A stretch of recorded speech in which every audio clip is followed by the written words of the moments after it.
Всем привет, я Владимир Мультограмм, это Мульт Новости, все новости, связанные с мультфильмами за последние 2 недели. В этих новостях не будут обсуждать Навального, пока он не станет нарисованным. Ну что, помульчали?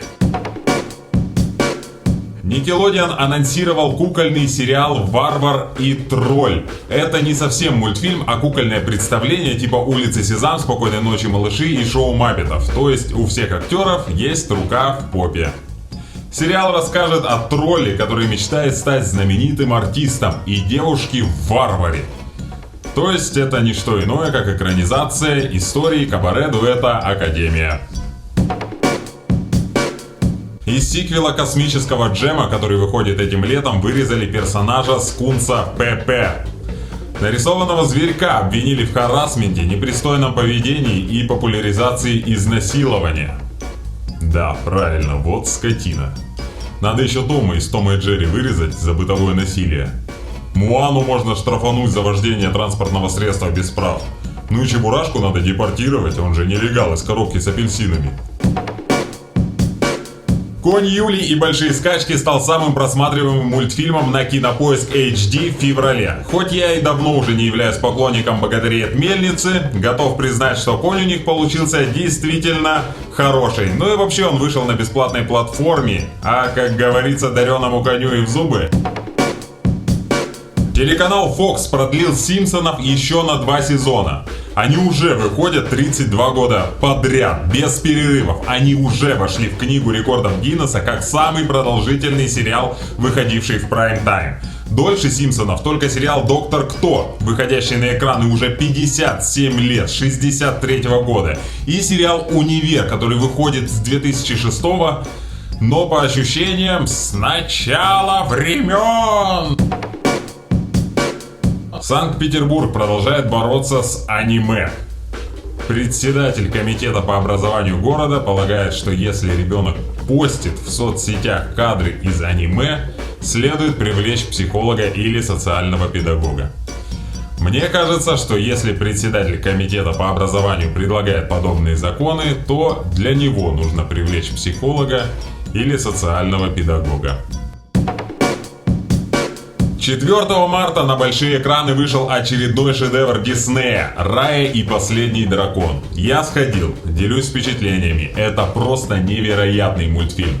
Про девочку, которая со своим зверьком Тук-Туком и драконом, точнее драконкой, спасают весь мир. Мультфильм о том, как сложно поверить в доброту и дружбу в мире, где все друг друга предают. Всем советую, берите с собой платки, слезы обеспечены. Я плакал 2 раза. От концовки и от цены на билеты. Кинопоиск HD объявил о создании мультсериала «Объяснялкины» под руководством Сыендука, подарившего голос Рику и Морти в русском варианте. Это здорово, что такая огромная организация, как Кинопоиск HD, обращает внимание на блогеров и дает им возможность развиваться, вкладывая свои деньги. Вот бы они как-то на одного определенного блогера посмотрели. Тоже мультики рисует, мультиратура вообще бомба у него, я считаю.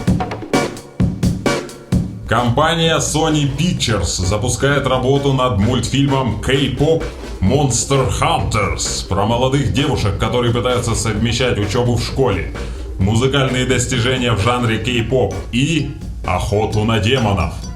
Это новость для мира, в котором есть все, кроме этого проекта. А почему бы не сделать такой проект в России, чтобы молодые рэперы боролись против сказочных тварей и вурдалаков? Тогда в огромном количестве рэперов появился бы хоть какой-то смысл. В Татарстане планируют запустить национальный Netflix.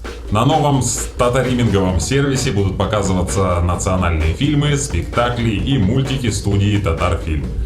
Нас ждут такие премьеры, как «Чак Черное зеркало», «Очень странные дела» или «Сабантуй», «Академия Нанамбрелла» и новый сезон «Наркос» про Моргенштерна. На самом деле новость очень хорошая, в Татарстане очень много талантливых людей и аниматоров, так что дорогу вам! 4 марта 80 лет исполняется замечательному художнику и мультипликатору Вячеслав Назарук. Он известен своими работами над Крошкой-енотом, мамонтенком, который ищет свою маму, и над сериалом про кота Леопольда. Также однажды Вячеславу предложили поучаствовать в росписи храма Христа Спасителя. Но он отказался, потому что хотел рисовать мультики. Это абсолютно реальная история. Тут, конечно, больше вопрос к людям, которые решили, что для росписи храма им нужен человек, который нарисовал кота Леопольда. Возможно, если бы Вячеслав согласился, храм сейчас выглядел бы совершенно по-другому. Хотя, с другой стороны, все логично, ведь во всех храмах и в мультфильмах Вячеслава Назарука учат одному и тому же. Давайте жить дружно. Представителей канала Paramount Comedy вызвали в Роскомнадзор на профилактическую беседу из-за показанной серии Южного парка.